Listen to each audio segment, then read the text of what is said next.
എന്തിനാണ് ഫീൽഡൗട്ടാക്കുന്നത്? അതൊക്കെ പിടിച്ച് നോക്കട്ടെ.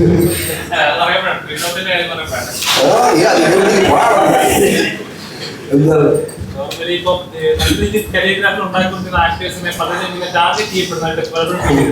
കഴിഞ്ഞ ദിവസം തന്നെ ഷൈൻ്റെ പടം ഇറങ്ങിയ സമയത്ത് അദ്ദേഹത്തിന്റെ സിനിമ തീർക്കാനായിട്ട് പലരും ശ്രമിക്കുന്നുണ്ട്. സിനിമ പലപ്പോഴും ഓടുന്നില്ല, നെഗറ്റീവില് സോഷ്യൽ മീഡിയയിലുള്ള നെഗറ്റീവില് കൊടുക്കുന്നുണ്ട്. എപ്പോഴും ഇപ്പൊ അർജുന്റെ കരിയർ നോക്കി തന്നെ നല്ല രീതിയിൽ പൊക്കോണ്ടിരിക്കുകയാണ്. എപ്പോഴും ഏതെങ്കിലും പോയില്ല ആരെങ്കിലും താങ്കളെ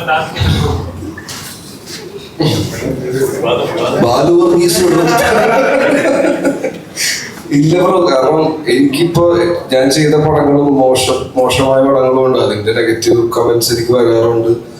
നല്ല പടങ്ങളും ഉണ്ട്. അപ്പൊ നമ്മള് നോക്കി ശ്രദ്ധിച്ച് നല്ല സ്ക്രിപ്റ്റ് ഒക്കെ ചെയ്യാന്നുള്ളതാണ് നമ്മുടെ കടമ. അപ്പൊ എന്റെ പെർസ്പെക്റ്റീവില് നമുക്ക് ചിലപ്പോൾ നമ്മൾ ഇഷ്ടപ്പെടുന്ന കഥകൾ ചിലപ്പോൾ ഇറങ്ങുന്ന സമയം അല്ലെങ്കിൽ ചെയ്തു വരുമ്പോ നമ്മൾ ഉദ്ദേശിച്ച രീതിക്ക് ആവാതാവുമ്പോഴൊക്കെയാണ് പടം ഓഡിയൻസിന് വർക്കൗട്ട് ആവാതെ. അത് മനസ്സിലാക്കിയിട്ട് അടുത്ത പടത്തിൽ നമ്മൾ തിരുത്താം അല്ലെങ്കിൽ നോക്കി ചെയ്യാന്നുള്ള പരിപാടി മാത്രമേ ഉള്ളൂ. അല്ലാണ്ട് ടാർഗറ്റ് ചെയ്യാ നമ്മളെ തളർത്താൻ അങ്ങനെ എനിക്ക് തോന്നിയിട്ടില്ല ഇതുവരെ.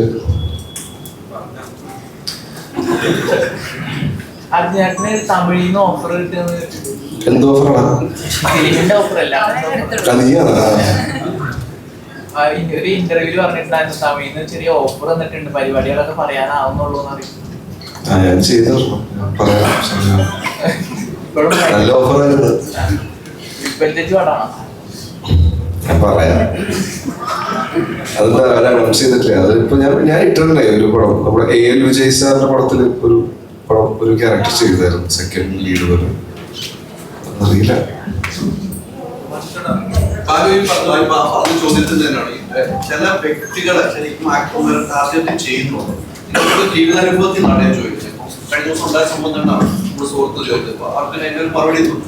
അങ്ങനെ ഓരോ വ്യക്തിയെ ഒരു ആക്ടറെ ടാർഗറ്റ് ചെയ്തുകൊണ്ട് ആ പടങ്ങൾ മോശമാക്കാൻ ആ ശ്രമങ്ങൾ ഇവിടെ നടക്കുന്നുണ്ടെന്ന് വിശ്വസിക്കുന്നു. അങ്ങനെ മോശമാക്കാൻ പറ്റുമോ? ആളുകൾ കാണുന്ന പോലെ തന്നെ ആയിരിക്കും.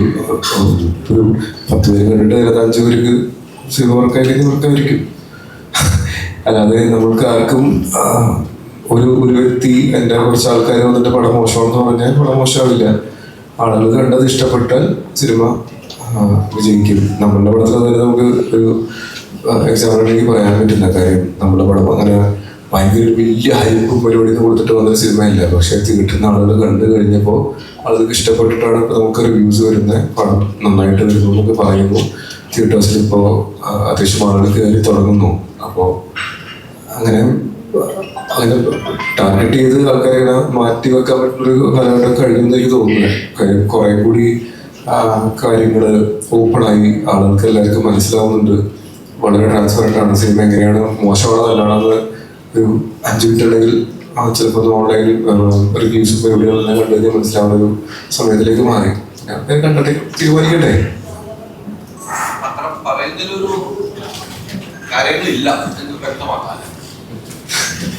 ഞങ്ങൾക്കറിയില്ല.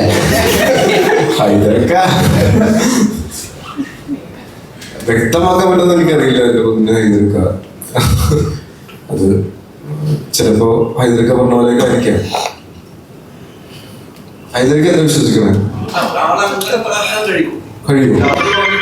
പരസ്യമായിട്ട് പറഞ്ഞ എന്റെ സിനിമകൾ തകർക്കുന്നു, എന്റെ മാത്രം ടാർഗറ്റ് ചെയ്യുന്നു പറയുമ്പോൾ മലയാള സിനിമയ്ക്ക് മൊത്തത്തിലാണ് വരുന്നത്. താങ്കളുള്ള ഉൾപ്പെടെയുള്ള അഭിനയിക്കുന്ന എല്ലാവർക്കും ബാധകമാണ്. അങ്ങനെ ഒരു വ്യക്തി എന്ന് പറയുമ്പോൾ മലയാള സിനിമയിൽ ഇങ്ങനെയുള്ള പക്ഷെ നിങ്ങൾ ഉൾപ്പെടുന്ന മീഡിയയും കൂടി അങ്ങനെ ചെയ്യുന്നു പറയുമ്പോൾ അങ്ങനെ തോന്നുന്നുണ്ടോ? എന്ത് തോന്നുന്നു? ഹൈദരാബാദ് അല്ല, മീഡിയാസ് അല്ല, വ്യക്തിപരമായി ചെയ്യുന്നു എന്നാണ് അവർ പറയുന്നത്. ഒരാളെന്ന് പറഞ്ഞാൽ ശരിയാവില്ലല്ലോ. ചില ആളുകൾ വ്യക്തിപരമായി എന്നെ ടാർഗറ്റ് ചെയ്യുന്നു, എന്റെ സിനിമ പൊളിക്കാൻ ശ്രമിക്കുന്നു എന്നാണ് പറയുന്നത്. അതാണ് അവിടെയാണ് യോജിപ്പില്ലാതെ വരുന്നത്. കാര്യം എനിക്കറിയില്ല. എനിക്ക് അങ്ങനെ ഒരു അനുഭവം ഉണ്ടായിട്ടില്ല ഇതുവരെ. ചിലപ്പോൾ അനുഭവം ഉണ്ടാകുമ്പോൾ കിട്ടുമ്പോൾ പഠിച്ചുകൊണ്ടിരിക്കും. എനിക്ക് അറിയില്ല. ഇപ്പൊ കിട്ടിയപ്പോൾ എനിക്ക് കുറച്ച് കാര്യങ്ങൾ മനസ്സിലാവും പിന്നീട് സമയം. എനിക്ക് എഴുതാനല്ല അറിയാം, വായിക്കാറില്ല.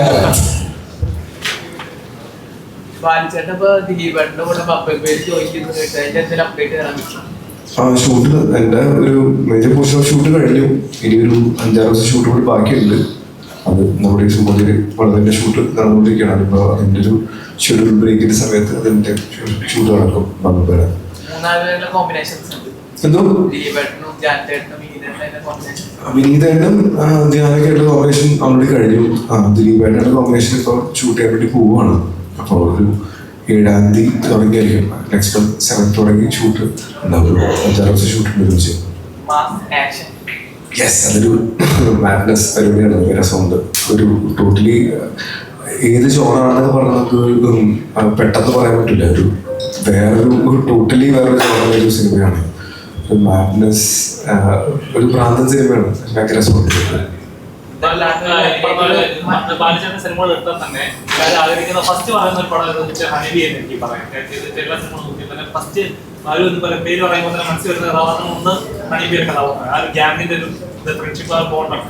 ആ ഒരു ഗ്യാങ് ചിത്രം എൻ്റെ ചെയ്താൽ തന്നെ ചോദിക്കണം. കാര്യം നമ്മൾക്ക് ആക്ച്വലി വളരെ ഇഷ്ടമുള്ള കാര്യം തന്നെയാണ്. ഇപ്പോഴും ഞാൻ ഇന്ന് ഇന്റർവ്യൂലേക്ക് ഇത് പറയണ്ടായിരുന്നു. എന്നെ എപ്പോഴും ചില സ്ഥലത്തൊക്കെ ചിലപ്പോൾ അമ്രോ എന്ന് പറഞ്ഞ് വിളിക്കണൊരു ഇപ്പോഴും വിളിക്കാറുണ്ട്. വേറെ ക്യാരക്ടറുടെ പേര് പറഞ്ഞിട്ട് പത്രം വിളിക്കില്ലായിരിക്കും. ആംബ്രോ പോലത്തെ ആൾക്കാരുടെ ഇടയിൽ രജിസ്റ്റർ ആയ പേരാണ്. അവരുടെ ആഫ്രോ ലുക്കും പരിപാടിയല്ല. അപ്പോൾ എനിക്ക് അത് വരണമെന്ന് എനിക്ക് ആഗ്രഹമുണ്ട്. ജിഞ്ചേട്ടന് അങ്ങനെ ഒരു ആഗ്രഹം ഉണ്ടെങ്കിൽ നടക്കുള്ളൂ. പക്ഷെ ഇപ്പം തൽക്കാലം അങ്ങനെ ഒരു ഐഡിയ ഇല്ല. ഐഡിയ വരാം.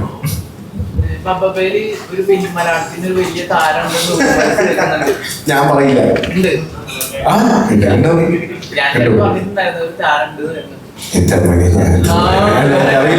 എനിക്കറിയില്ല.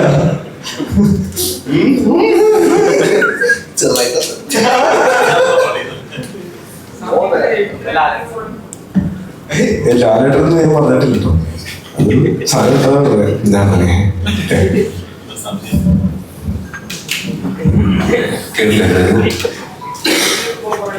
എഴുതിനെ പറ്റിയോ? എനിക്ക് പറയുന്നതല്ലോ. അത് ഒന്നുമില്ല, എല്ലാവരും ഇഷ്ടപ്പെടുന്ന ഒരു സബ്ജക്ട് എഴുതണമെന്നുണ്ടായിരുന്നു. അത് എഴുതി എല്ലാവരും ഇഷ്ടപ്പെട്ടു എന്ന് വിചാരിക്കും. അത് എന്ത് പറയാം.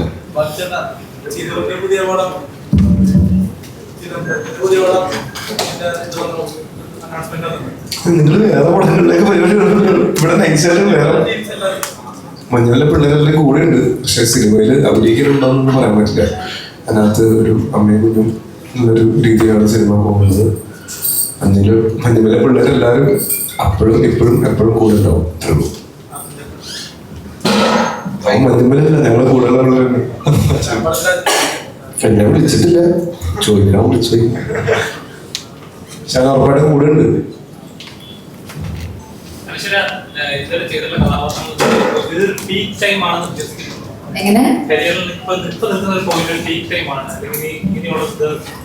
ഇതിന്റെ പീക്ക് ടൈം ആണെന്ന് വിശ്വസിക്കാൻ ആഗ്രഹിക്കുന്നില്ല. ഇനി അടുത്ത വർഷം അതിനപ്പുറത്തെ വർഷമൊക്കെ എന്റെ പീക്ക് ടൈം ആവണമെന്ന് ആഗ്രഹിക്കുന്ന ഒരാളാണ്. അപ്പോൾ ഇത് ജസ്റ്റ് ഒരു പീക്ക് ടൈമിൽ ഇങ്ങനെ മാത്രം ഒതുങ്ങിയിരിക്കാൻ ഇപ്പൊ എനിക്ക് ആഗ്രഹമില്ല. കഴിഞ്ഞ ദിവസം മമ്മൂക്കയുടെ ഓട്ടോഗ്രാഫ് മേടിച്ചിട്ടുണ്ടായിരുന്നു.